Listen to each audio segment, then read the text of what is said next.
Hi, I'm Kate with Cadre, and isn't it great to see new projects popping up on Cadre, especially ones looking specifically for qualified meetings and event planners? But I'll bet you're wondering how to make your offer so that you can secure your contract. Stick around, I'll show you how. To make an offer on a project, select the position you are interested in and make your offer.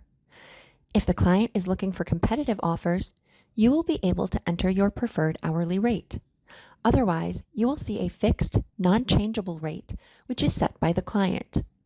Click Make Offer and review the details in the slide out, which include the contract dates, scope of work, project total, and projected payment schedule. Be sure to add a short pitch to grab the client's attention. One that highlights your expertise is best. Lastly, agree to terms and conditions and any custom policies and click Submit. That's it. You've made an offer on a project in Cadre. Thanks for stopping by.